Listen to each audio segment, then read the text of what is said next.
Hey kids, cleanup video. Important to clean up well.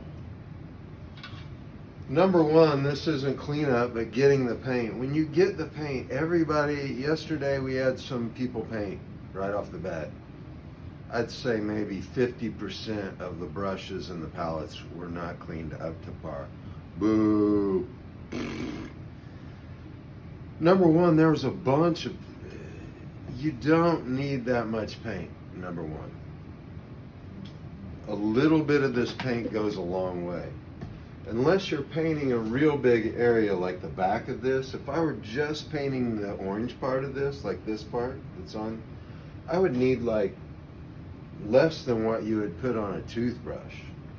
So first of all, just get a little bit of paint. Everybody wants to fill these palette containers up, these little palette sections. You don't need to do that. Okay, now clean up. It's time to clean up. You're getting one color of paint at a time. Now, say you've got your first color and you're done and you want to go to your second color. Go ahead and wash your brush out, and maybe go ahead and just wash the palette out too. Because if you get 5 colors of paint and then we run out of time and you don't get to 4 of them, that's a huge waste. So just go one at a time. And when you wash it out, you've got to expend a little effort. I mean, people are just sticking them under the sink. Ain't gonna work. All right, we go to the sink. A little warm water.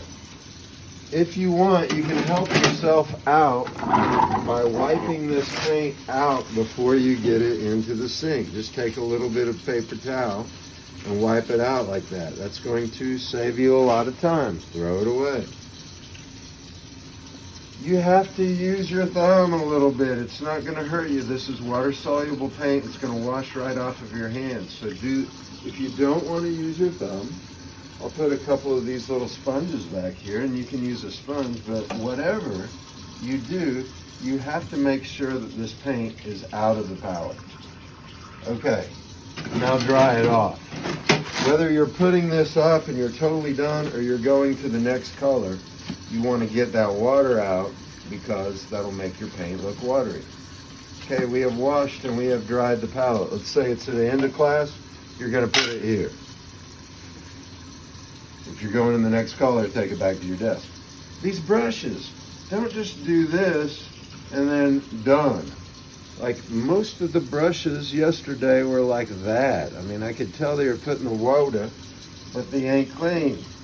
You got to take your thumb and your finger, and as this is running, look at all that paint that's coming off. As this is running under the water, squeeze the bristles out gently and make sure that water runs clean. Then just kind of squeeze the bristle head back, and if you're putting this up, it goes bristle head up in the cup. If you're taking it back to your desk to paint, I'd take a little paper towel and just squeeze that off so you don't have a bunch of water in your bristles. It's as easy as that. Do it right. Done.